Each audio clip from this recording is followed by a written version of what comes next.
எல்லாருக்கும் வணக்கம். இது மாந்திரிக மந்திராலயம். பெரும்பாலும் நிறைய பேர் கேட்குற கேள்வியே, ஒரு சிலர் கோவில் வச்சு மாந்திரிகம் பண்ணுறேன் அப்படின்னு சொல்கிறாங்க. அவங்க மாந்திரிகம் பண்ணுறாங்க. அங்கே ஒரு சிலை இருக்குது, கோவில் வச்சுருக்காங்க. ஒரு சிலர் மயானத்தில் தான் பண்ணுறேன்னு சொல்கிறாங்க. இதுக்கு என்ன வித்தியாசம் அப்படின்னு தான் கேட்குறாங்க. அது வித்தியாசம் ஒன்றும் பெரிய விஷயம் கிடையாது. ஒரு கெட்டவன் இருக்கான். அந்த கெட்டவன்கிட்ட சமாதானம் பேச அனுப்பணும்னா நல்லவனை அனுப்பி சமாதானம் பேச முடியாது. ஏன்னா அந்த கெட்டவன் நல்லவனை அக்செப்ட் பண்ண மாட்டான், ஏற்றுக்க மாட்டான், அவன் சொல்கிறத கேட்கவும் மாட்டான். அவன் வச்சு தான் சட்டன்னுவான். அந்த கெட்டவனை வச்சு தான் நம்ம சமாதானம் பேசணும், இல்லை அவனை எதிர்க்கணும். இந்த நல்லவன் அப்படிங்கிறது சாமி சிலையை வச்சு சாத்விகமான முறையில் மாந்திரிகம் பண்ணுறது. அது கொஞ்சம் டைம் எடுக்கும். நீங்கள் கூட நினைக்கலாம், நான் அங்கே போனேன், அவங்க என்னை ஏமாற்றிட்டாங்க, இங்கே போனேன், இவங்க என்னை ஏமாற்றிட்டாங்க, எதுவுமே நடக்கலை அப்படின்னு. சாமி ஒரு வழிபாடு தெய்வத்தை வச்சு கோவில் வச்சு பண்ணுறவங்க கொஞ்சம் டைம் எடுக்கும். அவங்க செய்கிறது கரெக்டாக தான் செய்வாங்க. அதாவது செய்ய தெரிஞ்சவங்க, நான் சொல்கிறது எல்லாரையும் கிடையாது, செய்ய தெரிஞ்சவங்க கரெக்டாக தான் செய்வாங்க. அவங்கள குரலாக சொல்ல முடியாது. ஆனால் அது கொஞ்சம் டைம் எடுக்கும். காலம், நேரம், சூழ்நிலை, அந்த நம்ம யாருக்கு செய்கிறோமோ, யாரை எதிர்க்கிறோமோ, இல்லை யாரை அவங்க நம்ம வசியப்படுத்துகிறோமோ, இவங்களுடைய கிரக சூழ்நிலை, இதெல்லாம் வச்சு தான் அந்த ஒரு விஷயம் நடக்கும். இதையே கெட்டவன் அப்படின்னு சொன்னேன் இல்லையா, அந்த கெட்டவனை வச்சு தான் கெட்டவங்கிட்ட சமாதானம் பேசுகிறாங்க. அதே மாதிரி இந்த கெட்டவன் அப்படிங்கிற விஷயம் என்னென்னா மாந்திரிகம், மயான பூஜை.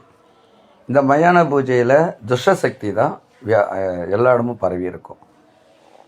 அந்த துஷ்டசக்தியை அனுப்பி தான் நம்ம ஒரு சில விஷயங்களை செய்வோம். அதுக்கு தேவையானது அதை குளிர்விக்கணும்னா மகிழ்விக்கணும். இன்னும் எளிமையாக சொல்லணும்னா சந்தோஷப்படுத்தணும். அந்த துஷ்ட தேவதையை சந்தோஷப்படுத்தணும்.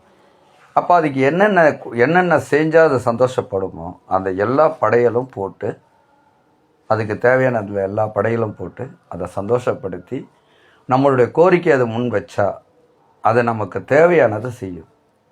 நம்ம செஞ்ச அந்த படையல், நம்ம உச்சரித்த அந்த மந்திர உச்சாடனம், இது எல்லாமே அதை சந்தோஷப்படுத்திட்டால் நம்ம சொல்கிற விஷயங்களை செஞ்சிடும்.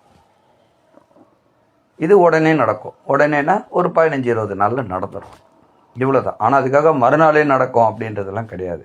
அதாவது சினிமாவில் மட்டும்தான் நம்ம எதிரில் ஒருத்தரை உட்கார வச்சுட்டு நம்ம ஜீபம்பான் ஓமகுண்டத்தில் ஒரு பொடியை போடுவோம், உடனே அதுலேருந்து ஒரு உருவம் வெளியில் வரும், நடந்து போவோம். இதெல்லாம் சினிமாவில். அது எதுக்குன்னா ஒரு ஆர்வத்தை தூண்டுறதுக்காகவும், நம்மளுடைய ஆர்வத்தை தூண்டணும், நம்ம பார்க்கணும், அதை எதிர்பார்ப்போடு பார்க்கணும், அந்த படத்துன்றதுக்காக உருவாக்குற அந்த பிம்பங்கள் இதெல்லாம்.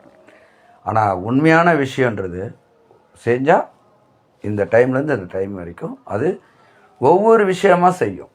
நம்ம அனுப்புகிற விஷயம், இப்போ ஒரு உதாரணத்துக்கு வசியம் பண்ணுறோம், ஒரு ஆணுக்கும் ஒரு பெண்ணுக்கும் வசியம் பண்ணுறோம், கணவருக்கும் மனைவிக்கும். ஆணுக்கும் பெண்ணுக்குன்றது பொது கிடையாது, கணவன் மனைவி.